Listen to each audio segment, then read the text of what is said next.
pada pagi hari yang sangat cerah ini, saya kedatangan tamu istimewa loh. Hayo, tebak siapa?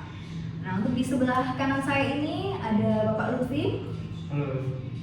Pak Lutfi ini selaku pengamat militer, dan yang di sebelah Pak Lutfi ada Ibu Alia. Halo, beliau sebagai pakar hukum tata negara. Untuk yang selanjutnya yaitu ada Ibu Mita. Atau Kak Mita, dipanggil Kak Mita saja ya, soalnya ini masih muda. Beliau sebagai masyarakat sipil. Dan yang terakhir di sebelah kiri saya ini ada Ibu Fitri. Beliau sebagai pegiat hak asasi manusia. Oke, pada pagi hari yang sangat cerah ini kita akan membahas RUU TNI. Hayo, ada yang tahu nggak regulasi RUU TNI itu apa? Kalau nggak ada yang tahu, ayo kita simak, kita tanyakan ke stakeholder yang ada di sini. Untuk yang pertama kita akan bertanya dulu ke Bapak militer kita ya, Pak Lutfi. Oke Pak Lutfi, bagaimana pandangan Pak Lutfi tentang regulasi RUU TNI yang baru saja disahkan oleh Presiden kita? Tentu, RUU TNI ini bertujuan untuk melakukan penyesuaian terhadap Undang-Undang Nomor 34 Tahun 2004 tentang TNI. Ada beberapa poin utama yang menjadi fokus revisi. Salah satunya adalah penambahan operasi militer selain perang, yang mana ini memberikan fleksibilitas bagi TNI untuk terlibat dalam berbagai kegiatan yang lebih luas. Selain itu, ada juga usulan mengenai perluasan peran TNI dalam mengatasi ancaman non militer seperti terorisme, bencana alam, dan kejahatan cyber. Hal ini dianggap penting karena dinamika ancaman yang dihadapi dalam negara ini semakin kompleks. Oke, baik, Pak Lutfi ini menyimpulkan tadi bahwasannya RUU TNI itu sebagai kompleksitas untuk kegiatan para TNI. Jadi tidak hanya cuma perang saja, tetapi beliau atau para militer itu bisa memasuki jobdesk yang telah ditentukan ya, yang sudah ditentukan di RUU regulasi TNI tersebut. Oke, untuk pandangan berikutnya kita akan bertanya ke Ibu Alia ya, selaku pakar hukum tata negara. Bagaimana Ibu tentang regulasi ini? Jadi menurut saya tentang RUU TNI ini itu membawa sejumlah perbaikan yang signifikan, terutama dalam penyempurnaan administrasi atau profesionalisme internal TNI.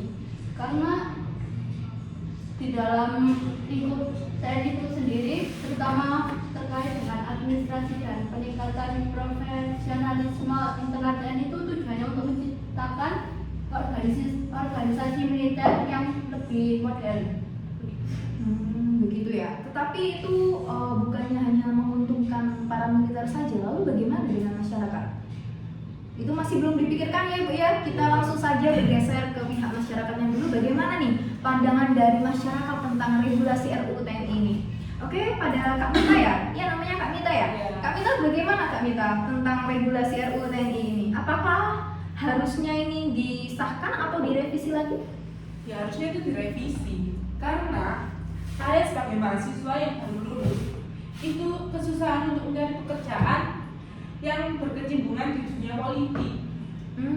Berarti makin banyak nih ya pesaingnya ya? Iya, karena kan di militer itu sekarang kan sudah dilegalkan untuk Dualisme. Iya. Oke. Jadi menurut Kak Mita itu gini guys. Yang pertama kan sebelum ada regulasi ini tuh udah ada banyak pesaingnya. Ketambahan lagi ada regulasi RUU TNI yang sudah melegalkan para militer itu berkecimpung di dunia politik, makin susah guys ya. Begitu ya Kak Mita ya? Ya. Nah itu saya juga agak setuju sih sama pendapatnya Kak Mita. Oke, lalu bagaimana nih dengan ini aktivis hak asasi manusia?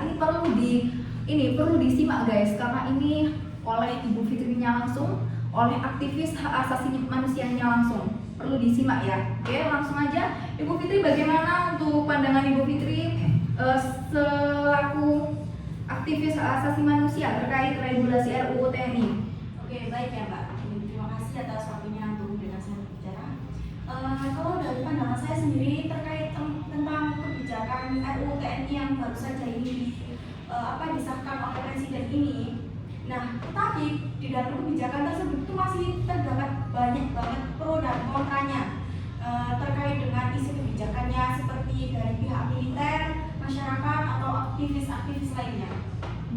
Seperti itu ya. Jadi aktivis hak asasi manusia Ibu Fitri ini menyimpulkan guys bahwasannya di dalam regulasi RUU TNI ini pasti banyak pro dan kontra. Alasannya yaitu tadi dari pihak militer, dari pihak masyarakatnya sendiri, dan juga para stakeholder lainnya itu masih banyak kontranya ya guys ya. Jadi nanti akan menimbulkan banyak permasalahan lagi, memicu permasalahan lagi.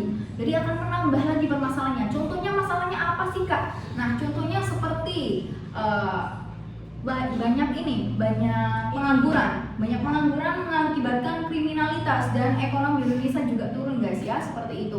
Oke, apakah ada sanggahan dari pendapatnya Pak Lutfi atau Saya Ibu mau Alia? memberikan alasan. Yang pertama, adaptasi terhadap spektrum ancaman yang berubah. Lalu seperti yang saya sebutkan, ancaman saat ini bukan hanya invasi militer, tetapi juga terorisme, kejahatan cyber dan bencana alam hingga pandemi. TNI ini sebagai komponen pertahanan negara harus mampu beradaptasi dan memiliki dasar hukum yang kuat untuk menghadapi ancaman-ancaman ini. Yang kedua yaitu optimalisasi peran TNI dalam pembangunan nasional, ya dengan perluasan peran organisasi militer selain perang. TNI ini bisa lebih proaktif membantu pemerintah dalam program-program pembangunan seperti ketahanan pangan atau infrastruktur, tentu dengan batasan yang jelas agar tidak tumpang tindih dengan peran kementerian atau lembaga yang lain. Oke, jadi saya menyadar. Nah kalau gini kan jadinya kalau misalnya TNI lebih banyak mengambil dari luar seperti yang disebutkan di Bapak Lutfi tadi untuk menangani kayak terorisme atau bencana alam, itu bukannya mengganggu ini ya? Kerja dari job desk-nya yang dari kepolisian atau BNPB atau lembaga lainnya, itu kan kalau misalnya itu kan udah memang haknya dia, memang harus diambil oleh TNI kalau misalnya kayak gitu. Oke, jadi pertanyaannya saya simpulkan ya dari pihak Bapak Lutfi ini tadi, beliau menjelaskan bahwasannya ini untuk militer itu mengklimakskan atau mengoptimalkan kegiatannya militer. Jadi tidak melulu hanya perang saja tetapi juga membantu. Nah, untuk yang dari pihak Ibu Fitri ini menyanggah pendapatnya Bapak Lutfi karena mengapa harus berkecimpung? Kenapa tidak kolaborasi saja gitu ya?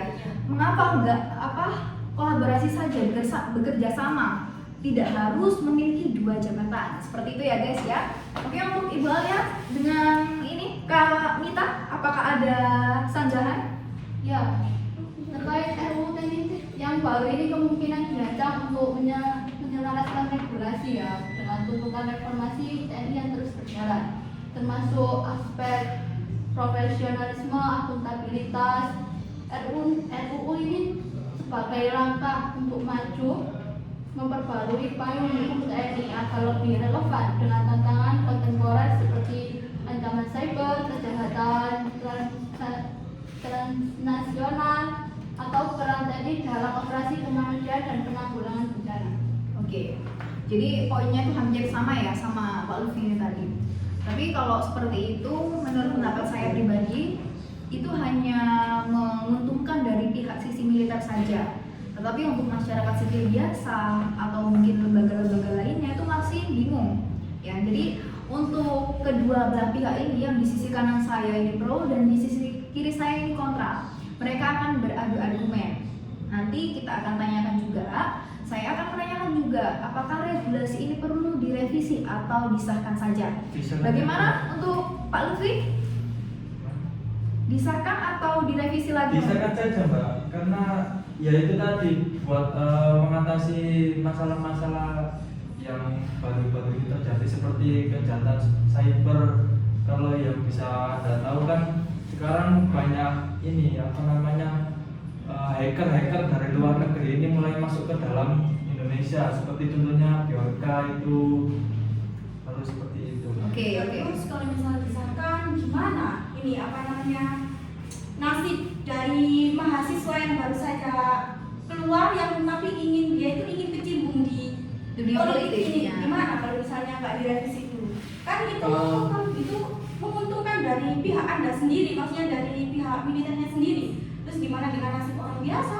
Jadi begini Mbak, kalau untuk bisa masuk ke dalam apa ya Dunia politik. dunia itu, masuk ke dalam ranah itu, jadi TNI ini harus bisa memiliki kompetensi dalam itu sendiri. Jadi nggak bisa asal-asalan masuk gitu. Oke, jadi kalau menurut pendapat saya, ini saya lebih pro ke ini ya, Bu Fitri ya selaku aktivis hak asasi manusia. Kalau misalkan memang militer atau tentara itu harus mempunyai kompetensi dulu untuk memasuki dunia politik, tetapi sama saja. Karena apa? Beliau itu dikasih kuota. Maksudnya gini, beliau sebelum ada regulasi RUU TNI yang disahkan, beliau itu mau mencoba tetapi tidak bisa karena itu masih ilegal. Nah, karena ada RUU TNI ini, itu dilegalkan. Jadi beliau bisa masuk, militer bisa masuk. Ya kalau dia tidak mempunyai kompetensi, kalau dia mempunyai kompetensi akhirnya lolos, dia akan menimbulkan dualisme. Nah, kekosongan jabatan itu akan diisi oleh militer dan militer juga mempunyai jabatan lain di militer. Terus yang di mahasiswa biasa atau masyarakat biasa, bagaimana Pak Lutfi? Jadi kan gini Mbak, sebenarnya TNI sendiri ini kan tujuannya untuk mempertahankan Indonesia. Jadi kalau untuk apa ya namanya, kalau Indonesia ini dia diserang kan itu kewajibannya seorang TNI, Ya. baik dari sisi manapun itu. Baik, oke. Jadi Pak Lutfi ini Jadi sebenarnya kewajibannya TNI. fokusnya itu ke pertahanan, Iya. cumanya pertahanan ini tuh masuk lingkup politik ya, gitu ya. Jadi pertahanan yang dimaksud joblessnya tadi kan masuk politik. Iya. Jadi memang emang ya itu dunianya militer guys. Iya. Itu dunianya militer. Memang punyanya militer itu di pertahanan. Cuma itu masuk ke jobless politik juga. Jadi agak bingung ya ini ya. Nanti kita lanjutkan lagi aja di next podcast selanjutnya. Apakah dari pihak Kak Nita sama Ibu Aliannya enggak? Boleh? Silakan bisa enggak? Cukup ya? Cukup. Oke. Jadi untuk penjelasannya kita di pagi hari ini, para stakeholder yang sangat hebat ini sangat-sangat wow sekali ya guys ya. Para argumen, keempat pikiran bergabung jadi satu. Sangat-sangat luar biasa. Beri aplaus dulu ya untuk para stakeholder kita pada pagi hari ini. Nah, sekian podcast kita di hari ini.